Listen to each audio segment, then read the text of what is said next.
it's not hard, it's not difficult, it's not exceptional, but it's not easy either. But for some students, it might be just too much, which is why, another reason why I'm really excited about offering it here, is we're going to have A-levels and IB as two different pathways. The students will be guided to take whatever is most appropriate for them, whatever the student themselves is capable of doing. If they want to specialise, then A-level is perfectly fine. But if they are more of an all-rounder, they're broader in what they want to do, the IB Diploma is completely fine.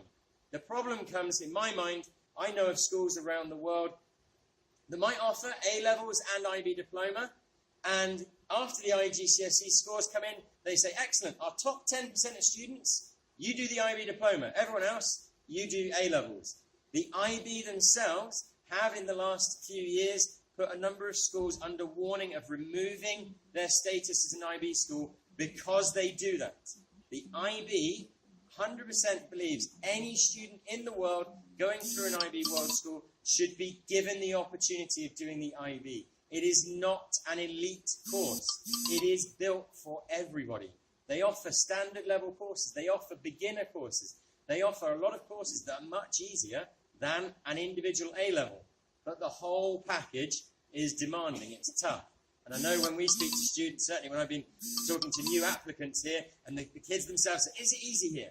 I say, no pathway. A-levels won't be easy, because we won't let you just sit and do 1 or 2. We won't let you coast through and just get the C's, because that's what you think the university. We're going to push you. We're going to challenge you. We're going to motivate you to get the A stars. 3 A stars at A-level is, in my opinion, harder than 40 points at the IB Diploma. But that's only for certain students. Some students would find 40 points at IB much, much easier than 3 A stars at A-level, and vice versa. It depends on the individual student and where their background is. So some of the questions you should be asking yourselves when your child is thinking about the difference between A-level and IB Diploma is, what are they like as a learner? Are they really focused on 2 or 3 subjects? Are they really fantastic at 2 or 3 subjects? Or are they just good across the board? They might be great. They might be absolutely outstanding in one subject and kind of okay in the others. Like this Russian boy that was in Malvern, UK. He went on and I think he's now in year 13 there and studying the IB Diploma and doing English as one of his languages, but he's doing Russian as a first language because like we can, you can do self-taught first languages. So Italian or French is your first language. It is possible to take that on. So the IB is open to everybody. It's not for everybody, though. It doesn't work quite right for every single student, which is, again, why we're going to offer here both pathways. So, very quickly, regarding university and what the universities say about IGCSEs, IB, and A-levels. The big thing that comes back from universities is that the school and what you're delivering should not be about grades. So whenever we contact admissions departments and say, what grades does the child need for X? Usually, if it's one of the Russell Group from the UK or Ivy League from America, their first line quite often is not, well, it should be these grades. It's, just remember, we are looking for more than grades. It's not just about those grades. Please tell the students not to worry about their grades. We're looking for something other than that. It should be about providing a route to successful graduation for university. We believe wholeheartedly that our education here is not about the final exam they will take in year 10, 11, 12 or 13. Our success will be which universities our students not only go to, but where they graduate from. We do not want to set our students up to fail. We don't want to push them down a pathway, get them through these exams. They find out in their first year of university they really can't cope, they can't write essays, they're not independent learners, and they fail their first year. That's not what it's about. And students, this part of the world a little, but certainly from my experience in China, schools there are exceptional at getting students their A stars at A-level. And their dropout rate in American universities particularly is horrendous. More students from Asia drop out of universities in America than American students drop out, and their rates of dropout are huge already. It is astronomical because they're not able to cope as independent learners. So what the universities say is look at beyond your qualifications.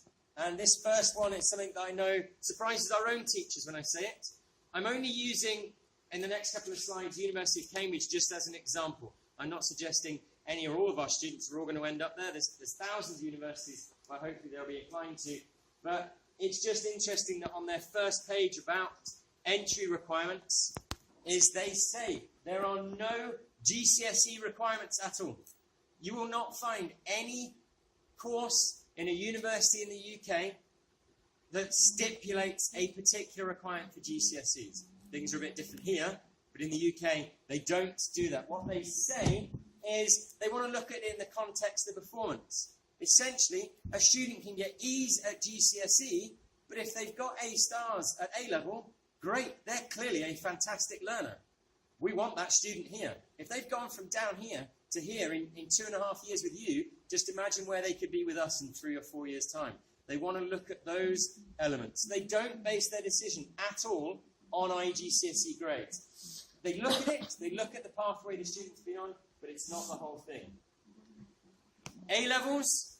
A-levels are accepted across the world. There are more universities around the world that on their websites acknowledge A-levels than IB Diploma. But the IB Diploma is moving at a phenomenal rate. They have an entire team based out of Cardiff in the UK who visit universities to get more and more universities to accept their qualification. But again, 3 A-levels will get you to almost, not quite, but almost any university around the world. But it needs to be the right course for the right subject. Different countries have different requirements. There are certain requirements in some countries that one of those must be a language. That's not every country in the world. Certain countries say actually they must have 4 AS and 3 A-levels. They started 4 at the beginning of the first year and completed 3 through. And it's dependent on each one.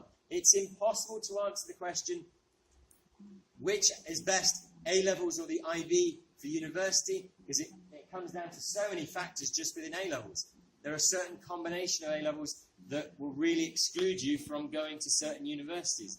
And that's where the school is responsible for guiding the students, not from the IGCSEs and A-levels IB, but from the younger years to guiding the students to which pathway is most appropriate. But again, as you know, teenagers change their mind from one day to the next, let alone 1 year to the next. 1 minute, like me, they want to be a vet. The next minute, they want to be a teacher. Well, I spent years saying I never ever want to be a teacher, but these things happen, and they change their mind. The A-levels doesn't really allow you to do that as much as the IB Diploma.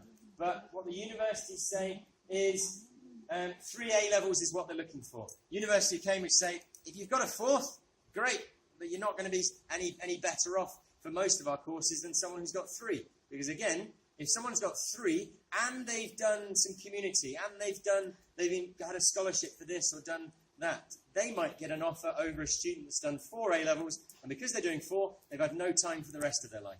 That's all they've been doing, 4 academic courses. That's not what the University of Cambridge want. They want someone who's good academically, but has something else about them as well. So, conditional offers for A-levels and the IB are based on teacher-predicted grades. So the universities will base their offer, they'll give you a conditional offer based on the teacher-predicted grades. So the IB is growing in popularity around the world. This year will be the first time there's more students taking the IB Diploma than A-levels, but in the coming years there'll be far more universities that say on their websites and things that they accept IB Diploma over as well as A-levels. There is not one university in the world, though, that says they would prefer the IB to the A-levels. Not one university in the world would say that. Because, like with Cambridge and other universities, they would say it depends what you've got. I would prefer 42 points for the IB Diploma than 3 Bs at A-level. But I would prefer 3 A stars than 41 points at IB Diploma. It all depends on the bigger picture, not just IB versus the IB Diploma.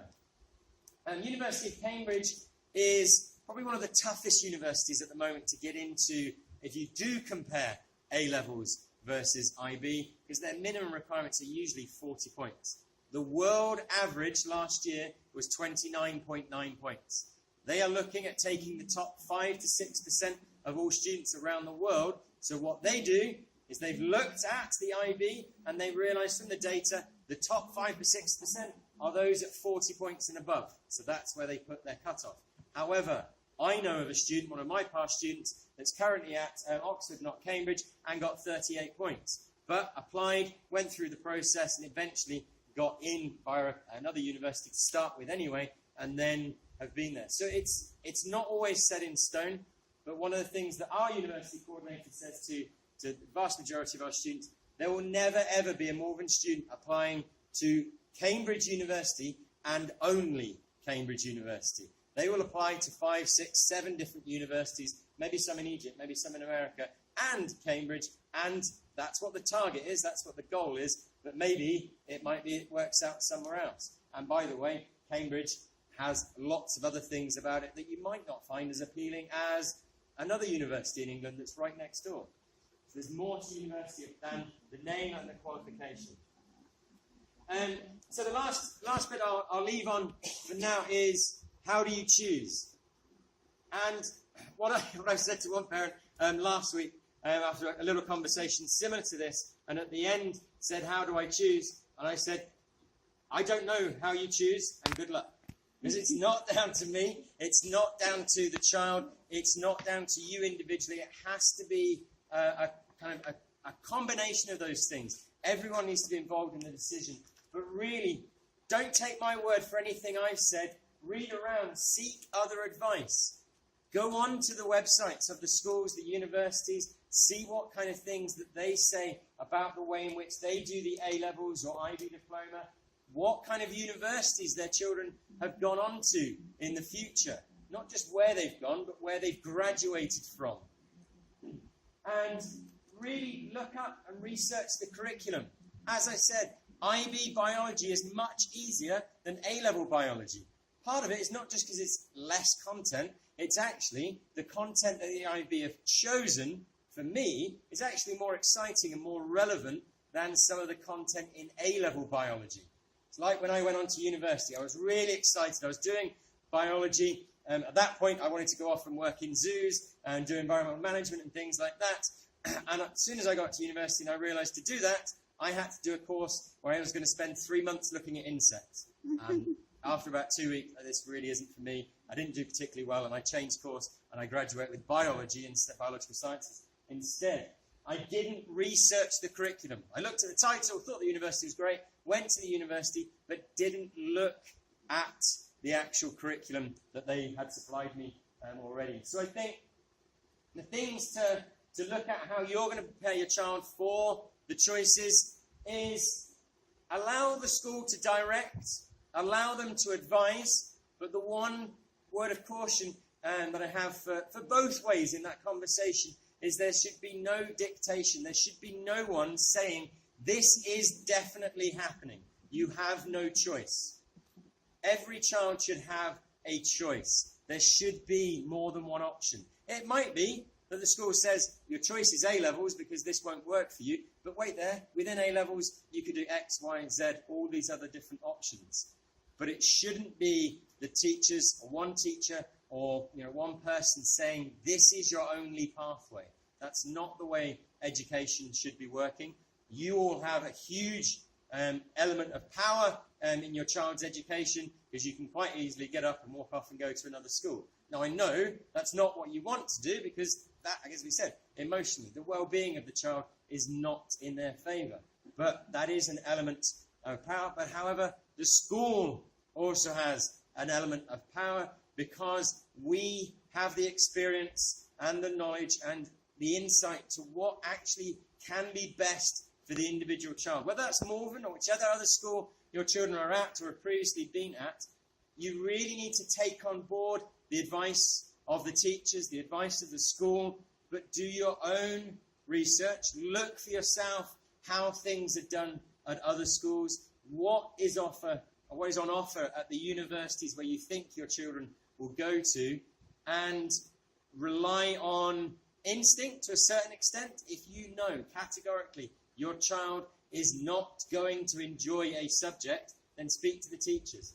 If you think that they might love music now, but you've researched, you've had a look at the curriculum, and they're not listening to you, then come to the school, come to the teachers, and try and use the school to help advise on the way forward.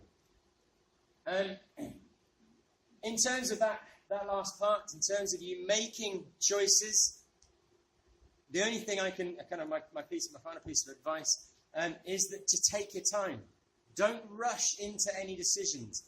We don't have any student in anything older than year 10 at the moment here, and it's not too late for any student to change their mind about what they want to do at university and beyond. Don't rush to a decision.